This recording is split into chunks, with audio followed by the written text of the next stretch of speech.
में स्वागत है राजीव जी। गजब हैं आप। आज अमेरिका से मेरे एक मित्र का फ़ोन आया। आपने कोई 5-6 महीने पहले भविष्यवाणी करी थी, ट्वीट भी किया था और मैं अपनी टीम से कहूँगा वो ट्वीट लगा दें, दिखा दें। इस ट्वीट में आपने लिखा था कि ट्रंप जो है वो दोबारा सत्ता उनको नहीं मिलेगी और फिर ये भी लिखा था आपने ट्रंप को कि ये आपराधिक मामले इन पर चलेंगे और जेल भी हो सकती है। अमेरिका से उन्होंने जानकारी दी कि ट्रंप दोषी करार दिए गए हैं, शायद 11 जुलाई को सज़ा सुनाई जाएगी। मैं तो सोचता था कि आप अमेठी और उत्तर प्रदेश और फिर दिल्ली और मोदी से आके अटके रहते हैं। आप तो दुनिया की सटीक भविष्यवाणी करने लगे हैं, अमेरिका की भविष्यवाणी करने लगे हैं। तो ये अमेरिका में भी बजरंगबली आपका कमाल दिखा रहे हैं। हम तो सोच रहे थे बजरंगबली हिंदुस्तान में रहते होंगे। तो ये बजरंगबली का केंद्र वहाँ से भी आ रहा है, अमेरिका से भी आ रहा है। अमेरिका की भविष्यवाणी कैसे कर दी थी आपने? हाँ, देखिए संजय जी, ऐसा पहली बात तो बजरंगबली की बात है। बजरंगबली पवन पुत्र हैं और पूरी दुनिया में जीवन की कल्पना ही नहीं कर सकते आप बिना पवन के।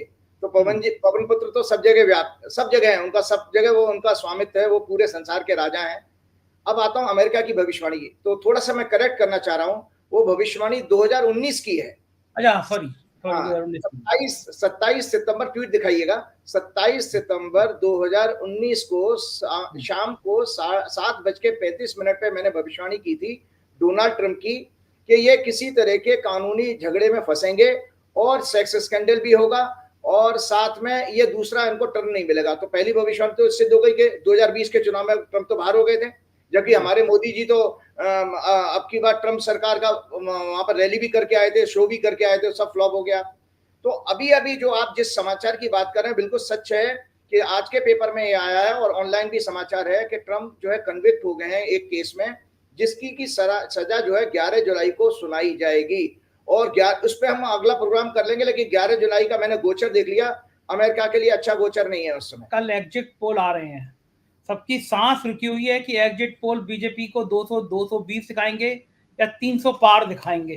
तो एग्जिट पोल को लेके भी क्या भविष्यवाणी करी है आपने, क्या कैलकुलेशन की? क्योंकि आप, मैं दर्शकों को बता दूं कि राजीव जी जन्म जब होता है किसी घटना का, उससे वो जन्म की तारीख मानते हैं।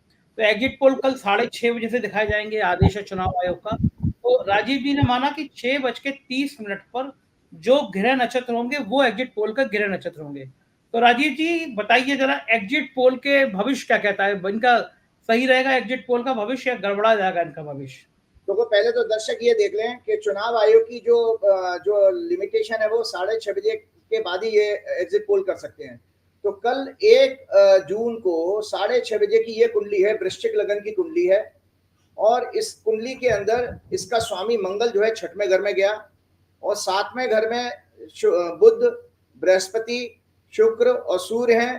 5वें घर में चंद्रमा पीड़ित है राहु केतु के साथ में, और शनि इसका चौथे घर में, जिसकी दृष्टि से मंगल पीड़ित हो रहा है 6वें घर का। मतलब इस कुंडली में क्या आता है कि लग्नेश और लगन का स्वामी मंगल है, दोनों शनि के प्रभाव में आ रहे हैं, इसका एक मायने है। दूसरा बात है कि चंद्रमा चूंकि 5वां घर होता है वैदिक ज्योतिष में, जो कुंडली मैंने दिखाई है ये इमोशंस का होता है, हमारे इमोशंस का। तो इस कुंडली में चंद्रमा उस दिन पीड़ित हो गया, और मैंने आपके सारे प्रोग्राम में बताया चंद्रमा पब्लिक का परसेप्शन होता है। तो पहले दर्शक इस चीज को नोट कर लें कि जो एग्जिट पोल एजेंसियां हैं वो किसी भय के कारण आंकड़े देंगी। आप सुन लीजिए, वो आंकड़े सच नहीं होंगे, किसी डर के कारण। डर इसलिए मैंने बताया था कि चंद्रमा राहु केतु के बीच में जा रहा है, और आपको पता ही है कि हमारे नेताजी जो है वो ध्यान लगा रहे हैं कन्याकुमारी में, लेकिन उनका ध्यान इधर ही होगा। तो पहली बात मैं बता देता हूं, एक और दर्शकों को जानकारी बता देता हूं, दुनिया में ये सबसे बड़ा फ्रॉड है एग्जिट पोल ओपिनियन पोल के नाम से। क्यों? क्योंकि आपके भारत के जितने भी सेफोलॉजिस्ट हैं या एग्जिट पोल एजेंसियां हैं, 2016 में जब अमेरिकन राष्ट्रपति का चुनाव होता है हिलेरी क्लिंटन और डोनाल्ड ट्रंप के बीच में, उस समय, और 2020 में फिर से जब ट्रंप और बाइडेन का हुआ, दोनों बार आपके भारतवर्ष के भी एग्जिट पोल सारे फ्लॉप हो गए थे और दुनिया के सारे एग्जिट पोल और सेफोलॉजिस्ट फ्लॉप हुए थे। किसी ने 2016 में प्रेडिक्ट नहीं किया था, ऑन रिकॉर्ड है कि हिलेरी क्लिंटन चुनाव जीतेंगी। तो अमेरिका जैसा एक एडवांस कंट्री जो आपसे टेक्नोलॉजी में बहुत आगे है, वो जब एग्जिट पोल में फ्लॉप हो सकता है तो आपके हमारे क्या है। और मैंने पिछले प्रोग्राम में बताया कि वो यशवंत देशमुख जी नानाजी देशमुख के ग्रैंडसन हैं, और प्रदीप गुप्ता जी की भी आरएसएस की बैकग्राउंड है, और ये एक चाणक्य करके हुआ करता था कोई एग्जिट पोल एजेंसी, जब 67 सीटें आई थी उस दौरान उसने आप पार्टी की ह्यूमिलेशन बताई थी, और जब उसका 67 सीटें पहली बार आम आदमी पार्टी की आई थी, उसको अपना दफ्तर बंद करना पड़ गया था दिल्ली में। तो ये एग्जिट पोल एजेंसी कुछ नहीं है, अमित शाह कनपटी पे पिस्तौल लगा करके और बीजेपी के दफ्तर में जो है इनसे आंकड़े लिखवा लेते हैं। तो ये फर्जीवाड़ा है। इसके पीछे एक कॉन्स्पिरेसी ये होती है कि जो चुनाव में मार्जिन वाली विक्ट्री होती हैं उसमें लोकल ब्यूरोक्रेसी को दबाव में बनाना। अब कल शाम को जब इनका आ जाएगी, इनकी दुकान खोल लेंगे ये, और इसमें सारे के सारे शामिल हैं, चैनल के मालिक भी जो उद्योगपति चला रहे हैं, चैनल मालिक गोदी मीडिया पूरा शामिल है। तो ये जो गोदी मीडिया और एग्जिट पोल एजेंसियां, ये बीजेपी के दफ्तर से या प्रधानमंत्री कार्यालय से जो पर्चा आएगा ना भर के आंकड़ों का, वो उसको कल पेस्ट कर देंगे। इनके इनके इनके किसी में इनकी 7 पुस्तों में ताकत नहीं है कि अपना ओपिनियन 7 मोदी जी अभी 7 पीढ़ी की बात कर रहे थे, मैं भी बता रहा हूं, इन एग्जिट पोल एजेंसियों की 7 पीढ़ियों में ताकत नहीं है कि अपना एक्चुअल एग्जिट पोल दिखा देंगे। क्योंकि आप देख रहे हैं जनता में, मेरे भी बहुत सारे लोगों से बातचीत हुई है, ब्यूरोक्रेट से बात हुई है, उन्होंने बताया कि आचार्य जी इस चुनाव का एक विचित्रता ये है, ये किसी पॉलिटिकल पार्टी ने चुनाव नहीं लड़ा है, ये चुनाव जनता वर्सेस भाजपा हुआ है। इसमें कोई पॉलिटिकल पार्टी का नहीं, पॉलिटिकल पार्टी मेहनत करेगी कि उनका स्टेक लगा हुआ है, लेकिन ये चुनाव जनता ने। अब जनता में आप देखिए, दलित, आदिवासी, मुस्लिम, सिख, जो लोगों ने बताया सेफोलॉजी से, और जो है जाट, इन्होंने भाजपा को वोट नहीं दिया है। और आपको एक और जानकारी होगी कि वोटिंग परसेंट ऑन एवरेज 62% 63% आई है पूरे देश की। उसमें आप देखिए कि इन लोगों के जो जिन वर्गों का मैंने नाम आपको बनाया, मैं एग्जिट पोल को एक्सपोज कर रहा हूं इसलिए बता रहा हूं, और फिर आंकड़ों वाले बताऊंगा कि जो एग्जिट पोल में ये लोग जो है, जो वोटिंग हुई है, वो मिडिल क्लास के जो भाजपा का वोटर वो 45% से 50% के बीच में आई है। जो 62-63% भी बढ़ी है, किसके कारण बढ़ी है? जो एक वर्ग जो हमारा 75-80% वोटिंग कर रहा है, वो जो मैंने आपको नाम गिनाए थे उनका। तो इसीलिए इन एग्जिट पोल एजेंसियों के पास कोई ताकत नहीं है कि गांव देहात में जो है जाकर के किसी का पब्लिक का, पहले तो पब्लिक बहुत स्मार्ट हो चुकी है, सोशल मीडिया के रिवॉल्यूशन के बाद में आज पब्लिक जो है किसी कैमरामैन को या किसी जर्नलिस्ट को या एग्जिट पोल एजेंसी को कोई अपना विचार नहीं बताता है। तो ये टोटल फर्जीवाड़ा है। केवल लोकल ब्यूरोक्रेसी को, जो डीएम, एसपी, लेखपाल और जो एसडीएम, इन लोगों को प्रभावित करने के लिए, सो दैट कि मैनिपुलेशन लास्ट इनका हथियार जो है, ये तो टोटली बैन होने चाहिए। ये वास्तव में आपको क्या है, 2-3 दिन में ये पैसे कमाएंगे, टीवी चैनल वाले ऐड के जरिए पैसे कमाएंगे, टीआरपी के जरिए पैसे कमाएंगे, और कुछ नहीं। वो आपने 5 राज्यों को चुनाव में पीछे देख ही लिया था, किसी एग्जिट पोल का एकदम एक्यूरेट कोई प्रेडिक्शन नहीं आया। सट्टा बाजार, शेयर मार्केट बढ़ जाएगा। हाँ, वो सब ये देखे, ये सब चीजें भोली भाली पब्लिक को 2-3-4 दिन के लिए पैसे से वो कर रहे हैं। आप देखिए लगातार शेयर बाजार गिर रहा है। इस महीने में 28,000 करोड़ का माल बेच दिया उन्होंने, एफआईज ने, और जबरदस्ती कनपटी पे पिस्तौल लगा के म्यूचुअल फंड को, बैंकों से सरकार माल खरीदवा रही है, सो दैट कि बाजार गिरा हुआ न दिखाई दे जाए। आज के अखबार का आंकड़ा बता रहा हूं, 58,000 करोड़ आपके देशी निवेशकों ने, मतलब म्यूचुअल फंड ने और बैंकों ने पैसा लगाया है। मतलब कहां 27,000 करोड़ वो बेच गए हैं, और 58,000 करोड़ से आप उसको सपोर्ट दे रहे हो। तो ये सब फर्जीवाड़ा है। इसलिए जब 4 जून को रिजल्ट आएंगे, उस दिन भयंकर चौंकाने वाले होंगे। एक चीज और मैं आपके प्रोग्राम में आज शेयर करना चाहता हूँ। तो मैंने एग्जिट पोल की आपकी कहानी बता दी कि एग्जिट पोल अपने आप में एक बहुत बड़ा फ्रॉड है, और दर्शक उस पर विश्वास न करें। और इसकी जो आंकड़े हैं, क्योंकि शनि की दृष्टि लगन पर और लग्नेश पे गई, शनि किसी चीज को धीमा कर देता है, तो वो जो बढ़ा चढ़ा के आंकड़े देंगे, मैं आपको बहुत अच्छी बात बता रहा हूँ, शनि का जहां भी प्रभाव आएगा उस चीज को कम कर देगा वो, है ना, उसकी इंटेंसिटी। क्योंकि शनि की दृष्टि खराब मानी गई है, पोजीशन अच्छी है ज्योतिष में, वैदिक ज्योतिष में बृहस्पति की पोजीशन खराब मानी गई है और दृष्टि बहुत अच्छी मानी गई है, दोनों में फर्क है। तो शनि की दृष्टि का जाने का मतलब लग्न और लग्नेश का पीड़ित होने का मतलब है। ये एग्जिट पोल बेसिकली जो फिगर दिखाएंगे वो फिगर उससे नीचे होगी।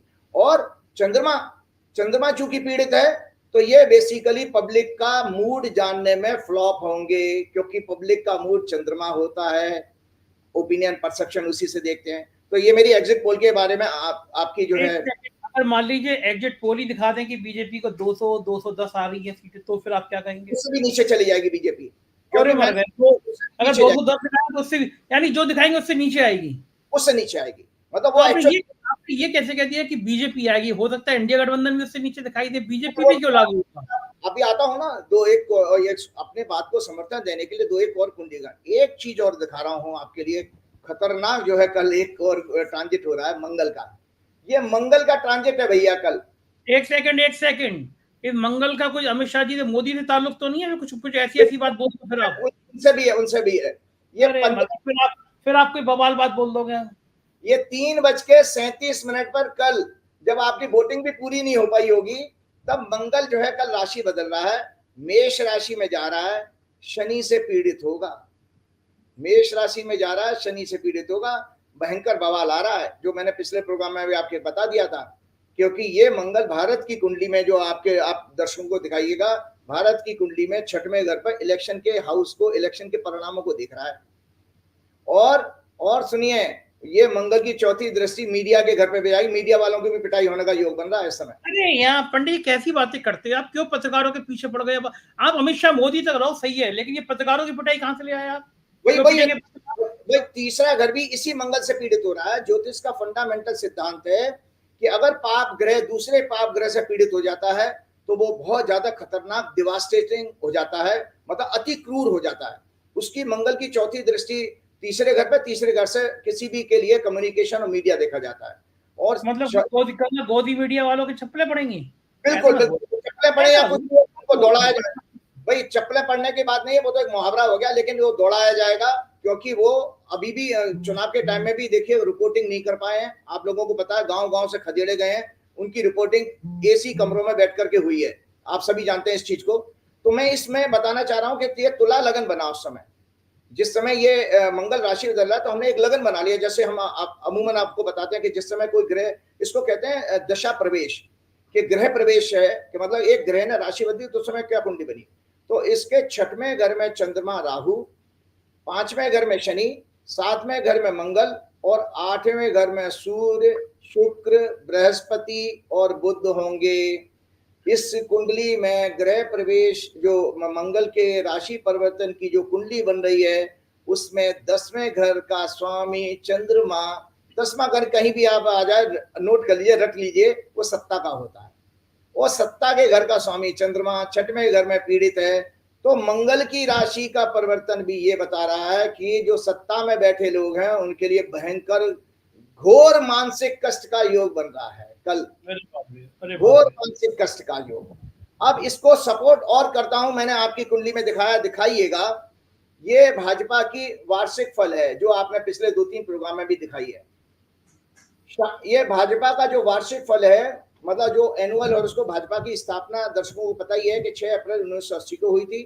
तो इस साल का जो एनुअल है उसको 6 अप्रैल 2024 को जो बना, शाम को 6:31 पर बना था, और इसमें कन्या लगन निकल के आया। 7वें घर में शुक्र, राहु, सूर्य, और 6वें घर में मंगल, शनि, चंद्रमा, और 8वें घर में बुध था, वक्री था, अस्त था, जो लगन का स्वामी, कन्या लगन का स्वामी बुध होता है। कन्या, बुध की 2 राशियां होती है, मिथुन और कन्या। हाँ, ये वर्ष का स्वामी जो है शनि है, और मुंथा जो 6वें घर में गई है, उसका स्वामी भी शनि है। इस शनि की तीसरी दृष्टि लग्नेश पे जा रही है, जो वर्ष का लग्नेश है। इसीलिए मैंने इस कुंडली में आपके बताया था, मैं दोबारा पढ़ के भी सुना देता हूं कि इस वर्ष भाजपा के कई महत्वपूर्ण नेताओं के दुखद समाचार आने का योग है, और लगातार वो देखिए घटना होती जा रही है कि आपने कई सारे प्रोग्राम कर लिए कि किस तरह से दुखद। तो और अभी तो ये साल कहां तक चलेगी, अगले 5 अप्रैल 2025 तक। तो मैं आपको एक बहुत बड़ी जानकारी कल एग्जिट पोल के बाद की एक सूचना दे दे रहा हूं, एक चौंक आने वाला, मतलब ब्लास्टिंग है आज का प्रोग्राम हमारा, धुआं उठा देगा, और मतलब जिसको कहते हैं कि चूल्हे हिल जाएंगी, देसी भाषा में कहते हैं चूल्हे हिल जाएंगी, तो चूल्हे हिल जाएंगी, समझते हैं आप बातें? हाँ, पूरी फाउंडेशन हिल जाएगी। तो एनुअल हॉरोस्कोप का जो मैंने आप लोगों को बताया, भाजपा की स्थापना 6 अप्रैल 1980 को हुई थी। इसका मिथुन, लग्न और वृश्चिक राशि है। चंद्रमा नीच का होकर झगड़े, मैनिपुलेशन के 6वें घाव में वक्री राहु केतु से पीड़ित, मंगल से पीड़ित हो रहा है। वर्तमान वर्षफल 24-25 का 6 अप्रैल 24 को साय 6:31 पे शुरू हुआ। अब मैं इसमें बता रहा हूं कि इनके महत्वपूर्ण, इसमें मैंने फलादेश लिखा था, ये दिखा भी दीजिएगा। इनके महत्वपूर्ण नेताओं के गंभीर बीमारियों और अन्य अशुभ समाचार का योग बना रहे हैं। इस वर्ष पार्टी के बिखरने और टूटने का, सहयोगियों के साथ झगड़े का भी योग है। मतलब एग्जिट पोल आने के बाद अगर इनके एलाइज के टूटने के समाचार आ जाए कि नीतीश कुमार भाग गए, चंद्रबाबू नायडू भाग गए, ये आप देख लीजिएगा। और पार्टी में भी विघटन हो रहा है, कोई विरोधी गुट निकल के आ सकता है जो मोदी जी को चैलेंज करेगा। वर्षफल भाजपा के तीसरे बार पूर्ण सत्ता में आने के योग का संकेत नहीं दे रहा है। जो मैंने अभी दिखाई कुंडली, इनके विदेशों में छवि और बिगड़ेगी, जनता का इनसे मोह भंग होगा, इसीलिए वोटिंग परसेंटेज कम हुई है। ये सारी घटना मैंने आपके उसमें बता दी। तो इसके केस में कल जब होगा, मैं आपको बताता हूं आने वाले टाइम में क्या होगा। सुशील मोदी जी की अचानक मृत्यु के बाद भाजपा बिहार में खत्म, शिंदे और अजीत पवार के साथ जो गठजोड़ किया था वो महाराष्ट्र में भाजपा खत्म, भाजपा का अंत होने जा रहा है, इसलिए सिलसिलेवार बता रहा हूं। पंजाब में भाजपा नहीं है, महाराष्ट्र में भाजपा नहीं होगी, खत्म, इनका वजूद खत्म हो जाएगा। बिहार में भाजपा खत्म हो जाएगी क्योंकि सुशील मोदी ने जो भी भाजपा खड़ी की है वो सुशील मोदी ने खड़ी की थी। उत्तर प्रदेश में भी इनका बुरा हाल होगा क्योंकि इनके पास कोई बड़ा नेता नहीं है। मतलब आप देखिए मोदी अमित शाह ने क्या किया कि लगातार पार्टी को इतना कमजोर कर दिया कि जमीनी राजनीति खत्म कर दी है। बेसिकली कॉर्पोरेट के आदमी है, उद्योगपति है ना, व्यापारी है। भाई गुजरात के लोगों का एक मूल आत्मा जानते हैं उनकी क्या होता है, धंधा। और मोदी जी ने आते हुए 2014 में भी कहा था कि मैं तो धंधा करने आया हूं, तो उन्होंने वास्तव में राजनीति में धंधा ही किया। इसीलिए जो जमीन के नेता थे, चाहे वो वसुंधरा राजे थी, चाहे शिवराज सिंह चौहान थे या राजनाथ सिंह थे, गडकरी थे, इनको सबका जो है कमजोर कर दिया उन्होंने। तो ये मेरा वर्षफल, ये मंगल का राशि परिवर्तन, इसको जरूर हाईलाइट बनाइएगा कि मंगल का राशि परिवर्तन बीजेपी के लिए मौत की समाचार लेके आ रहा। सत्ता भी जाएगी, पार्टी भी टूटेगी, सहयोगी भी भाग जाएंगे।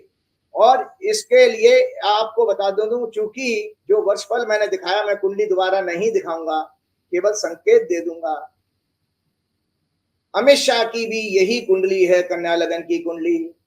अमित शाह की कुंडली में जन्म का चंद्रमा नीच का, जन्म का मंगल नीच का है और वो दूसरे भाव में नीच का सूर्य बैठा उनके, और बुध भी, लग्नेश भी वहीं बैठा, उसको चौथी दृष्टि से देख रहा है। उनकी जन्म की कुंडली में शनि 6वें घर में है, जो जन्म का मंगल उनको 8वीं दृष्टि से देख रहा है। अब जो मंगल कल राशि परिवर्तन कर रहे हैं, हमने निरंतर पिछली भी चर्चा की, अमित शाह जी कोई अनुष्ठान करवाएं, अपने लिए पूजा पाठ करवाएं, उनके लिए भी कोई भयंकर अशुभ समाचार हेल्थ का या जेल से संबंधित कानूनी कार्रवाई का कोई योग बन रहा है। कल 3:37 के बाद, कल की दर्शक नोट कर लें, 3:37 के बाद अमित शाह जी के लिए भी एक अच्छा समय नहीं है। भाजपा के लिए खराब और अमित शाह जी के लिए भी खराब है, क्योंकि 45 दिन गोचर होता है और 45 दिन अपने आप में बहुत होते हैं। ये शास्त्रों का नियम है। देखिए संजय जी, जब किसी की मृत्यु आती है तो उसका 8वां घर पीड़ित हो जाएगा, लगन पीड़ित होगा, 8वां घर है मृत्यु का, मतलब 8वां घर में पाप ग्रह नहीं आने चाहिए, पीड़ित नहीं होना चाहिए। और 6वां घर तो उनकी दशा अभी चली रही है, क्योंकि उनकी वर्तमान में दशा जो है बृहस्पति में शनि की दशा शुरू हो चुकी है। और मैंने आपके पिछले प्रोग्राम में बताया भी था कि 2010 में भी जब ये शनिदेव आए थे, राहु में शनि जब आया था, तो उनको जेल जाना पड़ा था 3 महीने के लिए, और तड़ी पार भी हो गए थे ये। तो ग्रह ने उस समय भी इनको दंडित किया था और अब वापस ये दंड के लिए यहाँ पर आ गए हैं। इसके साथ साथ जी कुछ कह, हाँ, तो मेरा ये है कि मैं ये कह रहा था कि एग्जिट पोल के, यानी एक तरह से आपने कह दिया कि एग्जिट पोल गलत ही साबित होंगे नतीजों में। भाई देखिए, मैंने आपने पिछले प्रोग्राम में फेक न्यूज की एक बुक दिखाई थी। हाँ, आपको मैं बता देता, आपने जिनकी फेक न्यूज की किताब दिखाई थी, उनका मेरे पास मैसेज आया कि संजय जी बहुत बहुत शुक्रिया, आपने हमारी किताब दिखाई। वो लेखक थे उस किताब के। हाँ, डॉक्टर सूद हैं, कोई गौरव सूद करके, और एमएटी में वो प्रोफेसर हैं, एमबीए की क्लासेस लेते हैं, अच्छे इंसान, मेरे घर में काफी देर बैठ के गए थे। तो I am really thankful to mister Sood कि आपने मुझे वो देख करके इनपुट दिया, जिसके मैं आप दर्शकों को बोल पाया। और आपको बता दें संजय जी, ये जो एग्जिट पोल है ये भी अपने आप में सबसे बड़ा फेक न्यूज है। क्योंकि देखिए, किसी पब्लिक के, हमारे आपको आप बताइए, हम लोग 2 लोग बात कर रहे हैं, हमारे हमारे आपके अंतर्मन को कौन जान सकता है? आपके मन में क्या चल रहा है मैं कह दूंगा कोई? तो अब आप सोचिए, इतनी बड़ी पब्लिक के अंतर्मन को, 140 करोड़ लोगों के पब्लिक के अंतर्मन को ये एजेंसियां एसी के कमरे में बैठ के जान सकती हैं? या तो बाबा बागेश्वर होते जो मन को पढ़ लेते हैं, वरना कैसे पढ़ लेते? बाबा बागेश्वर तो पढ़ बाबा लेते हैं। बागेश्वर भी खत्म, बाबा बागेश्वर की भी दुकान बंद हो चुकी है। बाबा बागेश्वर मध्य प्रदेश के चुनाव के बाद बीजेपी ने यूज एंड थ्रो किया, उनको खूब दौड़ाया, बिहार में दुबई भी ले गए। आजकल दुबई घूम रहे हैं बाबा जी। हाँ, तो बाबा जी तो बाबा जी के शुक्र की दशा आ गई हो, तो इसलिए मौज मस्ती कर रहे हैं बाबा जी। तो बाबा जी का भी ऐसे। बाबा जी का विवाह हो जाएगा फिर तो, शुक्र की महादशा आ गई तो। हाँ हाँ, नहीं मैं महादशा तो मैंने ऐसे ही तुक्का मारा है, क्योंकि मुझे कोई उसके बाद उसकी कुंडली तो है नहीं मेरे पास में। लेकिन मैं आपको बता रहा हूँ कि बाबा बागेश्वर को खूब इस्तेमाल किया था ना, बाबा का इस्तेमाल करना भाजपा और आरएसएस को। एक जानकारी को बता देता हूँ, दर्शक चौंकेंगे। मैंने हमेशा आपके प्रोग्राम में कहा कि भाई मेरे किसी पार्टी में कोई संबंध नहीं है, जो भी थोड़ी बहुत जान पहचान रही वो भाजपा में ही रही है, संघ में रही है।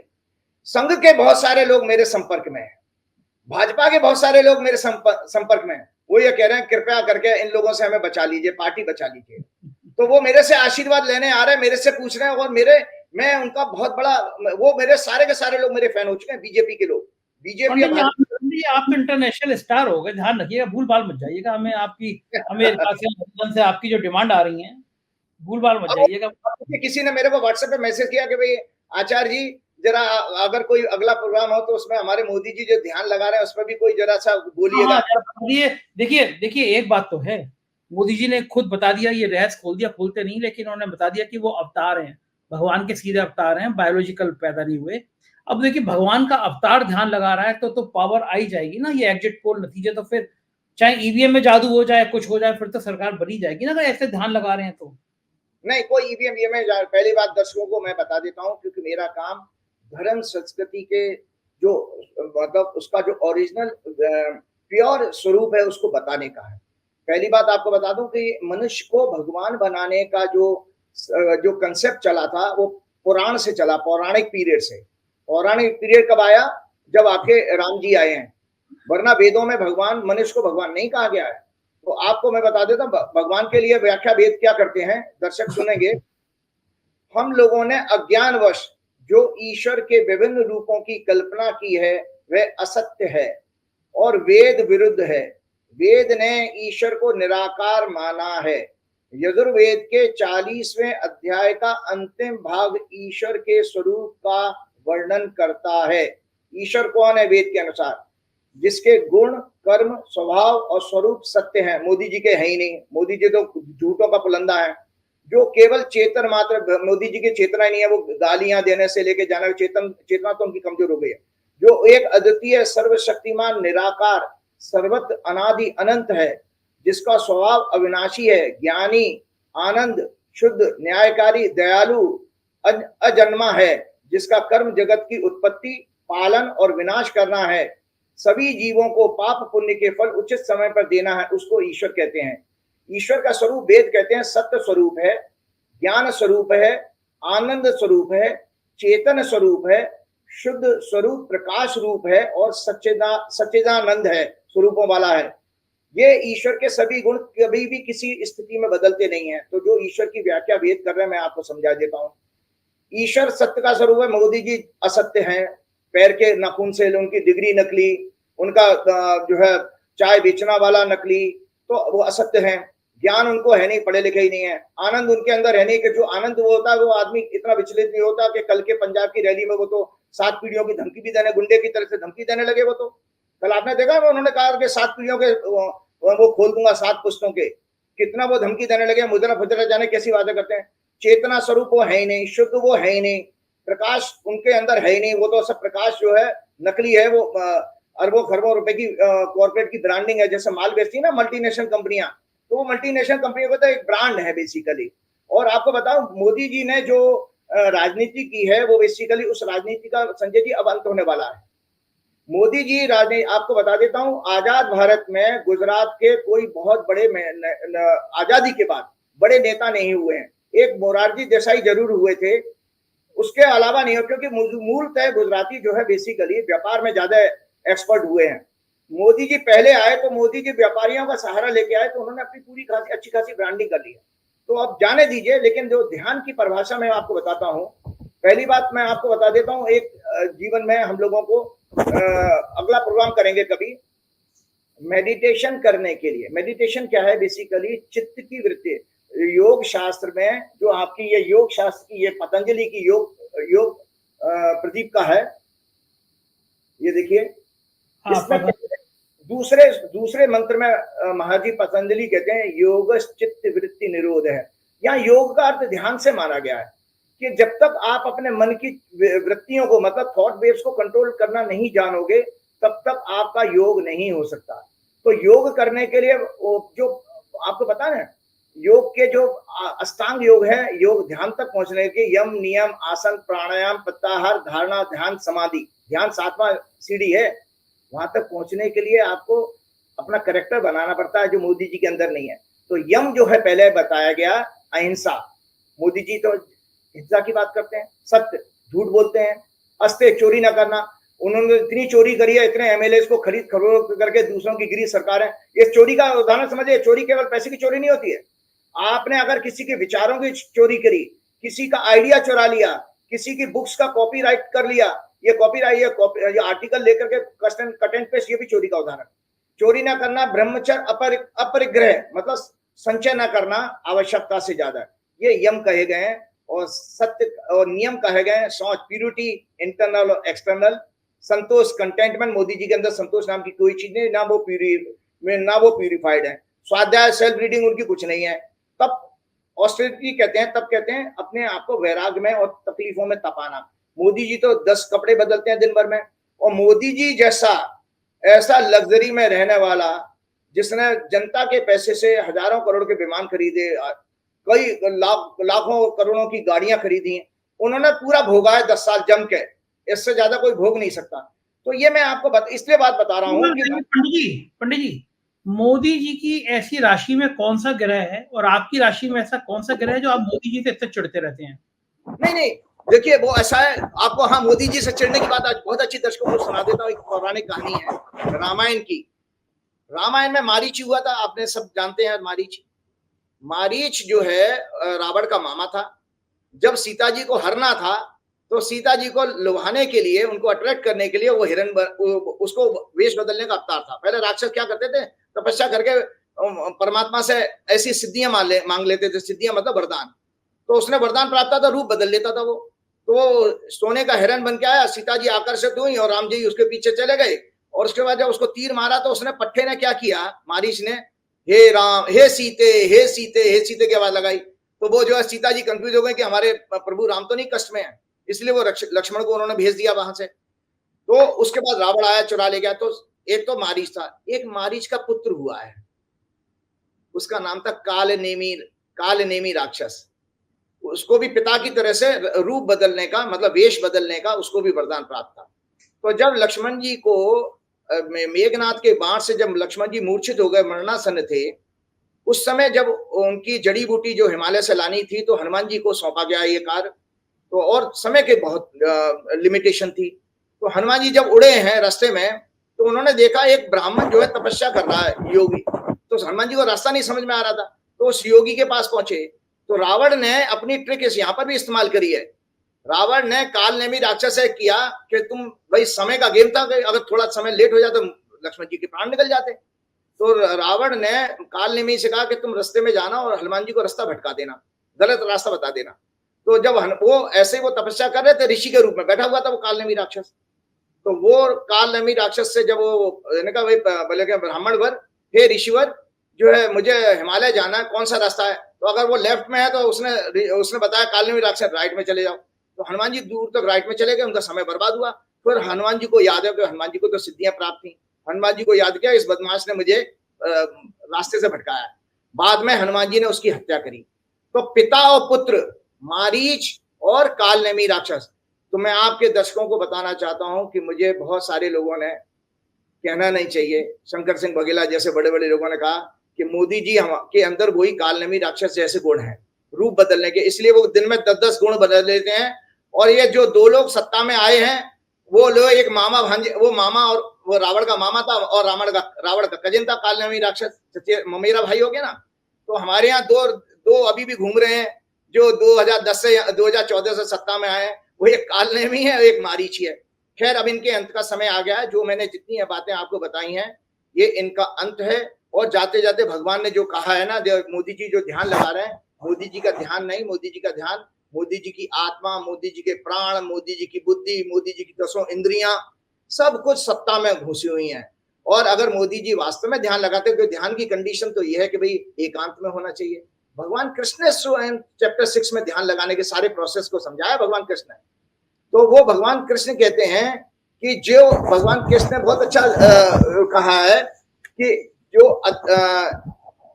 अद्वेष्टा सर्वभूतानां मैत्र करुण एव च निर्ममो निरंकार सम दुख सुख क्षमी। भगवान कहते हैं कि चैप्टर 12 में कि जो प्राणियों में भेदभाव नहीं करता हो, जो दया और करुणा वाला हो, मोदी जी अंदर नहीं है ऐसा, और जो निर्मम और निर्मोही और अहंकारी ना हो, और जो सुख दुख में समान रहता हो, ऐसा मेरा भक्त मुझे प्रिय है। मोदी जी के अंदर विपरीत है। तो जब मोदी जी भगवान कृष्ण की डेफिनेशन में भक्त की श्रेणी में आते ही नहीं है तो ध्यान कैसा लगेगा। और ये ध्यान में का पाखंड है। ये ध्यान का पाखंड संजय जी बिल्कुल उसी तरह से एक्सपोज होगा जो मैंने आपके प्रोग्राम में बताया था। एंड मैं ही पहला आचार्य था, आपको याद है, शंकराचार्य जी तो बाद में बोलते रहे हैं। मैंने राइट फ्रॉम जनवरी से कहा था कि राम मंदिर का कोई मुद्दा इनको सफल नहीं होगा। और राम मंदिर की इन्होंने मैंने डिटेल में पूरी बताई थी, क्योंकि मैं प्राण प्रतिष्ठा कर चुका था एक मंदिर की। तो मैंने बताया था कि किस तरह से शास्त्र के विहीन उन्होंने प्राण प्रतिष्ठा की थी। और उसका देखिए आज जब चुनाव ऑलमोस्ट खत्म होने जा रहा है, आज मेरी बातों को पूरे दुनिया, पूरे देश के लोग पहचान सकते हैं कि राम मंदिर का मुद्दा क्या बन पाया, मोदी जी को कोई लाभ मिला उसका। आज कोई चर्चा भी नहीं करता, बल्कि इतना कमजोर ये मुद्दा हो गया था संजय जी कि मोदी जी को फैजाबाद की सीट बचाने के लिए रोड शो करना पड़ा। अगर राम जी का मुद्दा वहां पर इतना पावर, तो मोदी जी का आदमी वहां प्रचार करने ही नहीं जाता, लेकिन वो करने गए ना।